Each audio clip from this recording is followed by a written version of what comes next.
Bendiciones a todos mis hermanos. Bueno, aquí les presento el resumen de la clase de teología y habíamos hablado sobre la historia de José. Ustedes saben, bueno, el episodio básicamente fue vendido a Egipto y de esa manera los altibajos que estuvo José en Egipto, estuvo en casa de Potifar, ahí tuvo que salir, después estuvo en la cárcel, pero sin embargo, ya más adelante José llega al trono de Egipto y fue la mano derecha del faraón, fue gobernador de Egipto, interpretando como tal los sueños que tuvo Faraón de las 7 vacas flacas y las 7 vacas gordas, indicando 7 años de abundancia, 7 años de escasez, en los cuales José preparó el pueblo egipcio para que guardase provisión y asimismo estar listo para los 7 años de escasez que venían a la tierra de Egipto. Entonces, vemos aquí básicamente a José como gobernador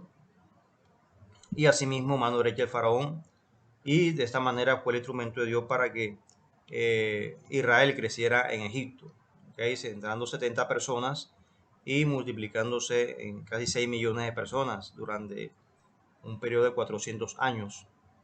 Y de esa manera todos, la mayoría de ellos, vivieron en tierra de Gosén. Entonces, estando Jacob ya anciano, bendice a Manasés y a Efraín.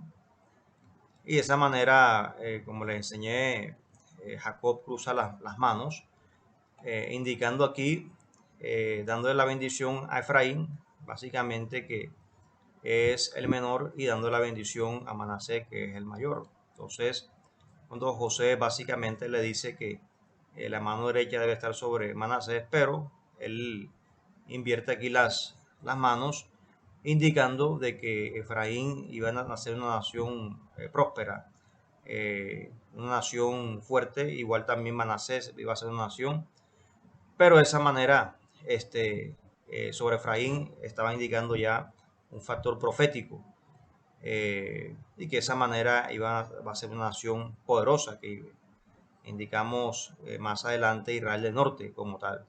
Israel del sur, ya la tribu de Judá, media tribu de Manasés y Benjamín, junto con la tribu de Leví. Entonces lo que ya estaba indicando aquí como tal Jacob en esta área, Israel del norte e Israel del sur. Entonces vemos los 12 hijos de Jacob en Egipto. Lo que vemos aquí los 12, bueno, antes de llegar a Egipto en Hebrón, sus 12 hijos, los cuales se reemplaza aquí José y Leví por Manasés y Efraín. ¿Okay? Entonces, que son los hijos adoptivos espiritualmente, hijos adoptivos espiritualmente de Jacob. Entonces vemos aquí Manasés y Efraín, ¿okay? Saliendo como tal Leví y José. Pero José lo reemplaza a sus dos hijos, que es Efraín y Manasés. Y Leví sale, que dice, la tribu de Leví no recibió territorio, pues se dedicó al sacerdocio por mandamiento divino. Josué 13, 33. Josué 13, 33, dice ahí el texto bíblico. Entonces, ya quedando aquí las 12 tribus de Israel: Rubén, Zabulón, Gad, Manasés, Simeón, Isaacar, Aser, Efraín, Judá, Dan, Neftalí, Benjamín. Números 34, 13 al 15. Podemos ver ahí. Y de esa manera habíamos también hablado con respecto al libro de Éxodo. Y de esa forma vemos aquí la salida del pueblo judío, pueblo de Israel, por toda la tierra de Egipto. Habíamos indicado que el cruce Mar Rojo fue aquí, en esta área, que era ya el camino más asequible para ir al Sinaí. Habíamos dicho de que los científicos hoy en día modernos dicen que es imposible el cruce aquí, por lo que estamos hablando de una distancia de 10 kilómetros más o menos de ancho y profundidad, 100 metros de profundidad. Pero vemos aquí de que Dios obviamente hizo el milagro y asimismo las aguas se abrieron de Mar Rojo para que Israel pasase en seco. Científicos han investigado en la profundidad de Mar Rojo y han encontrado allí básicamente ruedas de carruajes antiguos egipcios.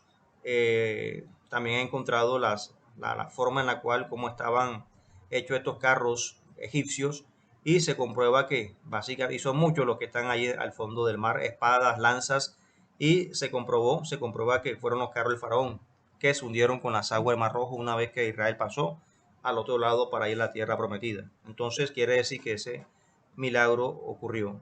Aunque la ciencia dice que eso es imposible, pero lo imposible para el hombre, para Dios es posible. Entonces llegan a las aguas amargas de Mara, y en las aguas amargas de Mara, recordemos que tenían sed. Ellos básicamente no podían tomar esa agua porque morían. Eran aguas amargas. Y de esa forma el pueblo de Israel, digamos, estaba sediento, y Moisés arranca un árbol de raíz y las echa a las aguas amargas. Y enseguida las aguas ya fueron aptas para tomar, para poder consumir, ya fueron asequibles para que el pueblo de Israel tomara esas aguas. Entonces, fíjense, muere un árbol para dar vida a un pueblo. Muere un árbol para dar vida a un pueblo. Entonces, tipología de Cristo. ¿Okay? Cristo muere para dar vida a las personas, vida eterna. Entonces ya está tipificando a que Cristo. Entonces, habíamos enseñado también de que la Biblia empieza con un árbol y termina con un árbol. El árbol de la vida en Génesis, el árbol aquí que Moisés arranca en la agua de Mara. Jesús dijo, yo soy el árbol, ustedes son la vid, las ramas. Y en Apocalipsis dice que vi el árbol de la vida que tiene 12 frutos, que los 12 frutos son el fundamento apostólico, doctrina apostólica, y las hojas para sanidad de las naciones. Por su llaga somos curados. Y de esa manera vemos una tipología de Cristo. Aquí en Elín llegan, hay varias palmeras, unos oasis, recobran fuerzas. Más adelante llegan a Refidim, que es la lucha con los amalecitas.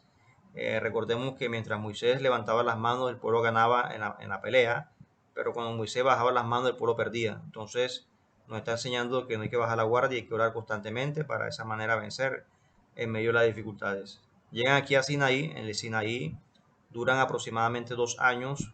Aquí se escribe gran parte del libro del Génesis, y de esa manera reciben las leyes, los decretos, los estatutos, los mandamientos, y también toda la infraestructura de cómo iba a ser el tabernáculo de reunión, que sabemos un tabernáculo portátil, hasta que ya llegó aquí a Silo, y posteriormente cuando ya Salomón construye el primer templo. ¿Okay? Entonces, más adelante vamos a ver eso, pero el tabernáculo era portátil. Aquí se dio las medidas de cómo se iba a hacer, se armaba y se desarmaba hasta llegar a la tierra prometida. Más adelante, ya cuando salen del Sinaí, llegan aquí cerca de la tierra de Uz. Uz, sabemos que ahí vivía Job. Entonces, al parecer, a Moisés le comentaron la historia de Job, o vivió, o miró la vida de Job. Básicamente miró el sufrimiento de Job. Entonces, o le contaron la historia, o él miró básicamente lo que vivió Job.